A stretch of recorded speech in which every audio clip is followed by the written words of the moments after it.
Oops. Whoopsie, one sec. Whee! Good evening and welcome to Eddie V Live. We are on the fourth week of Easter, fourth week. Hope you guys had an amazing weekend. My weekend was lovely, so enjoyable. I'm not going to tell you anything about it, but just know it was good. I'm losing my voice a little bit, so hopefully this will be fine. Not a long show. I may have lied to you about that before, but we'll see. Just got a couple things on the docket here. Not much going on in terms of the world. I mean, the Iran thing's still going on, and there was the shooting at the dinner that Trump was attending. But honestly, I know it sounds weird. I just said that, but honestly, nothing really interesting is going on, which is not necessarily bad. But nothing worth shouting out today on the show. I will say I did start an X account for the show just to get. I'm so bad at using it. I haven't really been doing anything on it, but I want to use it to help get some traction on the show. But I was on X. I was following people. There's a lot of crazy stuff involved in that. But I followed some Catholic influencers just to keep your ear to the. Keep your nose to the grindstone. Keep your ear to the. What was it? I don't even remember what it was. Keep your ear to the streets. That might be like the new ghetto version of the saying. Anyway, to keep aware of what's going on in the conversation. And it was really funny. I ran across, I don't know if you guys know who Trent Horn is. He's a Catholic apologist. He is an ethnic Jew, converted. He's from Arizona, where I'm from, which is kind of cool. But anyway, I'm not the hugest fan, but biggest fan. But anyway, it was like he was getting when I got on there, I don't know if this happens all the time, but he was just getting absolutely bullied by other, I guess, Catholic influencers or something. And he was responding and they were responding. It was a little silly, but it was really, I don't know, it just felt very high schoolish. It was funny. They were just bullying him in a weird adult way. I guess adults bully too. But that was kind of funny. And he was defending himself very properly. And it was so interesting. Maybe not in a good way. But I was kind of thinking about it. And in terms of public discourse or public perception, it always seems to be nowadays, maybe this has always been the case, whereas it's just the person who doesn't lose it kind of wins every time. As long as you don't get worked up, you're gonna make it through. It's almost like you can't have a serious conversation with this rule, because as soon as you start getting a little serious, or you actually want to discuss it, you've already lost. People are oh, look at this guy, look at this dweeb who actually who's not just joking now. And you see that in other subcultures too. It's like you just cannot lose your cool. If you want to win the argument, the number one rule right now is just do not ever at all lose your cool.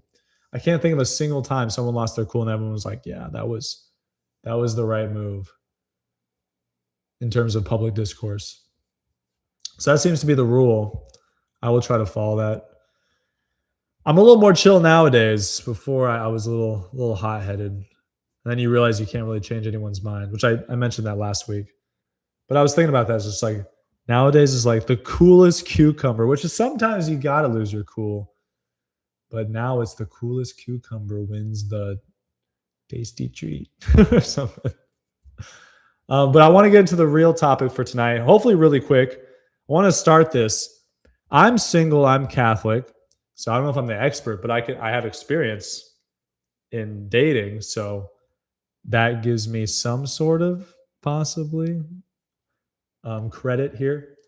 But I wanted to briefly touch on Catholic dating. I watched, I think it was actually recommended. It was recommended to me by my mother, I believe. A Gabby After Hours video. I'm blanking on the name right now, but just check out his whole channel. It's great. But he had one video where he was actually talking about sex, but then he was talking about dating too. And I'm going to kind of relate it to what he was saying, but I want to pick up on one specific point he was talking about was where are the Catholic women, or where are the wife material women? And if you're a Catholic, obviously you should be looking for a Catholic woman it's not impossible to marry a non-Catholic, but like I don't even know why you would do that. It just even marrying a Catholic woman is risky. I don't know why you want to even get riskier, and like it would just be so much better, but teach his own in a way. But like where the Catholic women are, and it's different. We do not. If you live in America, you do not live in a Catholic country. Catholics are like 20%, 25% of the population. And of those, I know people are not going to like this, but of that 20%, how many Catholics really care about their faith? It can't be that much. Based on my anecdotal experience, it is not that many. So where, like, when people are saying like, where are you going to meet this Catholic? A lot of people are like, a lot of people don't take the initiative, which I think is interesting. I don't know. I'm trying to think on the spot right now, but I'm not aware of someone who just like wasn't trying to find their husband or their wife and found them. Usually people are like, I'm actively trying to date to meet people. So some people have the attitude is like, I'm not like, where do I find the Catholics? Like, I don't even care because it's just going to come to me, which maybe it will, God can do that. It just, I think that's a lie we're sold. And I'll talk about that a little later. And then some people are of like the classic sense of like, I feel like it's more like a 70s to 90s sense where like, I'm going to meet my wife at the bar or the club, or you just some function, maybe even the house party. And I think that's actually a good idea if you don't care about the woman's values at all, which I think most people do not care, actually. Most people, just want to have someone close to them. They're lonely. They're not super religious, not super convicted in terms of any morals. Some people are convicted even in political stuff, but they'll still marry someone who has very different political views than them. So for those people that don't care at all, which I don't recommend, but if you don't care at all, of course, like go to a bar. It's a good atmosphere because there's a lot of people going to the same place. There's kind of a hopefully an upbeat atmosphere. There's groups that can come together, and obviously, alcohol is usually flowing. That always helps. So yeah, if you just don't care about anything at all, that's the perfect place. But if you're looking for a Catholic woman, or even if you're like a Mormon, I mean, Mormons wouldn't go to the bar, but like even if you're like someone who has some religious conviction or moral conviction, I don't think that's good. Like that would probably take forever just based on the probabilities. Like you meet a woman, it's like, oh, you're not Catholic. Oh, you don't have these moral values. Okay, bye. Oh, you want to go on a date? Are you going? You don't have any of these values. Okay, bye. Like it seems a little insane. And the odds of like an actual devoted Catholic woman, like they might go to a bar, every once in a while, like a couple times a year, but it's definitely not going to be frequent. Probably, right? That's what I'm thinking. And then so like where else? People say the church. It's funny because when do most people gather at the Catholic Church? If you have a bumping parish, you might have a young adult group. That's probably a great place to meet someone. But most parishes do not, believe it or not. There's not a lot of young people going to Catholic churches except for the Latin mass parishes, like just to be honest. And then even those people that go, they usually just go on Sunday. And just my anecdotal experience, 90% of them are not, they don't really care about their faith. It's like an obligation that their parents placed upon them, and they're just kind of following up on that. So where else do Catholic people go? Honestly, I don't think they go anywhere. They go to work like most people, and then they probably have like one or two hobbies outside of work, which could be anything really. So yeah, if you have a hobby and you meet like the odds of meeting a good Catholic woman, I'm speaking from the guy's perspective, obviously. Good for you, but just the odds is just crazy. And there's this stick, and I'm getting back to the thing I mentioned before. There's this like created narrative in like movies, you've ever seen a rom-com or anything. It's like the way people meet is like they ran into each other like the grocery store. I think this is like a cope, maybe like a Jewish Protestant cope of how like destroyed society is. So like they're like, this is actually how you meet people, or maybe the romance of it, the randomness of it, is like they have to inject that in there for some reason. And so this is really sold, or I think people think that's how they're going to meet their spouse, which anecdotally, again, I've never really heard of this happening. A lot of people meet their spouses at school, which is a very focused place, gathering of people. So it's not really random like that, where you meet them at the grocery store or something. You bump into them and all the tomato juice goes flying, or all the milks fall off the aisle, or the oranges. Anyway, I think that's just a narrative that's built for whatever reason. And I probably could think about that more. But the fact of the matter is, no matter why they do it, we believe it. And I think there's a lot of people that believe that. And I think if you do feel like you're called to the vocation of marriage, I think there's better active ways to go about it than just be like trying to check. I just imagine some chick at the grocery store. She's just like, she sees an attractive guy and she just like tries to get close to like kind of just shoulder check them really hard or something. That would be hilarious, actually. Actually, if you're a woman, try that. That would be. I don't think a guy could do that to a girl because then people just get pissed at you. But a girl could do that. If a hot woman, a hot Catholic woman, shoulder checked me on purpose at the Sprouts, I wouldn't be mad, honestly, just to be real with you. Yeah, probably not the best, but if you're a woman, you try, let me know how it goes.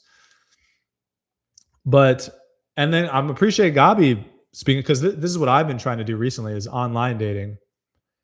And specifically not just like general online dating, like Catholic online dating, where it's like the person at least is required to say like, I believe in all the teachings of the church. That is a shortcut, right? Like if you already know that, you're halfway home, really. Then it's just like, compatibility, values outside of those, which are definitely not as important as, like they're going to be a good, solid Catholic. They're going to help you get to heaven, help you be a better person, good mother to your children. Anyway, all these characteristics. So I really appreciate the online dating for just doing that ahead of time. And that's one thing. The second, and then just, I'll include it with the previous conversation, is just, there's not a lot of people. If you are in a big city, think of the percentage of people that are devoted Catholics. It's not that big. And the odds they go to the same parish as you, the same mass, et cetera, et cetera, et cetera. They might not be involved at any group at your church. So just the numbers game is a real thing. I think online helps with that. And the second thing with online, you meet a lot of women, whether they're devout or not. I'm gonna stretch real quick. Oh, you meet a lot of women, whether they're devout or not. And a lot of times there's like this game, because I think a lot of men and women, they're not actively pursuing it. They're not actually ready, or they don't want to. They're focused on their, whatever this means to you. They're focused on their career. They're focused on them. This happens, and I'm not even saying it's a good or a bad thing right now. I maybe have some opinions on it. But when you're doing online dating, the theory is, and I think this holds true, is like 99% of people that make an online account, especially if you have to pay for it, they're actively pursuing the vocation. It's not just some casual, like, oh, I'll see what's going on. It's like they're in it to win it. And that's very helpful, because you just get right to it. You don't have to like kind of like deal with this wishy-washy person, like, oh no, actually I'm gonna take a year to like think about myself or whatever. Because that's real. And like, I've been that person too, where like, oh, I thought I was ready for dating, and no, I'm actually good. I'm not really feeling it right now for whatever reason. So I know there's a stigma with online where people do have that belief. They're like, oh, I just want to like run it. I want a cool story. I just want to run into them, and it's going to be great. And we're going to tell our grandkids, even though you're going to die and it doesn't even matter, but I'm going to tell my grandkids about it. It's like, who cares? If you like, the vocation's the vocation. If you can find the right woman for you and she lives a city over, it would be much better to do that than to like waste 7 years of your life being like, hopefully this jogger guy shoulder checks me super freaking hard, has to take me to the hospital, and we just tell our grandkids about it. It's like, that's actually how some people think. That's how I used to think, but I wasn't even Catholic then, so it was a lot easier to meet people. But yeah, I just like, that's the first soiree I want to, a little promenade into the Catholic dating scene. I wonder if any other Catholic influencers are talking about this. I've seen some Catholic dating stuff, and it's always just these like generic moralism. So I really appreciate Gabi for actually being real.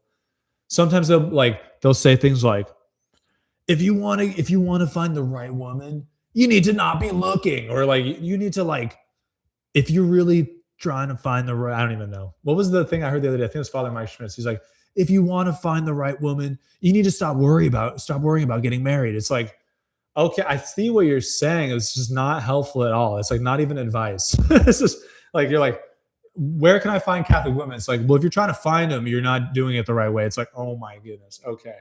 I get it. I get it. Great. Thank you. I'll pass. Thank you. Thank you for the advice.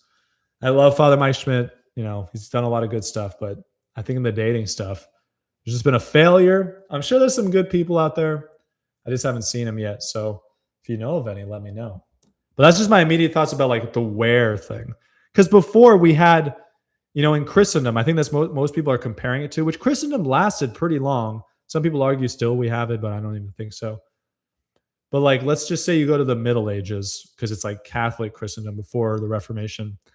You have like tight communities, whether you're city or you're farming, whatever, your village, you have pretty tight communities. Everyone knows everyone. There's not a lot of women, you know, compared to now that are in your purview. A lot of times they're being arranged, not like, doesn't necessarily, like sometimes they are, especially like royal families is literally arranged where it's like they don't have a choice. But like they're arranged in a way it's like the parents are like, yeah, this is a good fit for you. Like you should just do it. It's just best for everyone. They're just like, yeah, that seems to make sense. In that sense, where they're just trying to fit two people, like they don't necessarily have to have like the same personality, like perfect meshing. It's just they're good people and they'll love each other and they'll learn to love each other. And you know, you have matchmaking and all this stuff, but it's just a totally different thing. And we just don't have that nowadays because we don't have the interlocking communities that are tight, that everyone knows everyone, that they care enough to like introduce people. I've told older people, they're always being like, how can we help out? How can we, you know, um help the young people, and what do the young people think? I'm always just like, could you introduce me to a devout Catholic woman, please? And they're like, ha ha ha ha. Well, actually, what you want to do is social justice, isn't it? I was like, oh, okay, all right. Sounds good. Appreciate. No, we love our old people, but they were not raised in Catholic culture, Catholic community. So we love them. I don't even know if we can pretend to teach them. We can just love them until they die, and we'll die.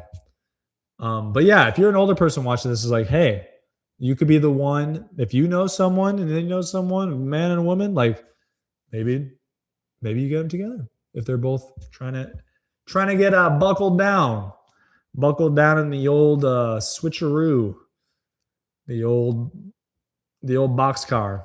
I don't know. Those aren't real things. That's my first. This is my second stopping point right here. That was my little soiree into dating. Let me know if you have any comments. I don't think I have a lot of single people watching this. If you are, oh yeah, and also share this with your friends, even if you don't even think they'll like it. Maybe they will. I'm just curious. I want a lot of opinions and controversy. I want some controversy. So let them know. Let your grandmas know. Let your grandchildren know, and everyone in between about the show. Please subscribe, like, comment. If you have any questions, comments, concerns, you hate me, you disagree with me, let me know in the comments. And we will see you on the next show. God bless and good night.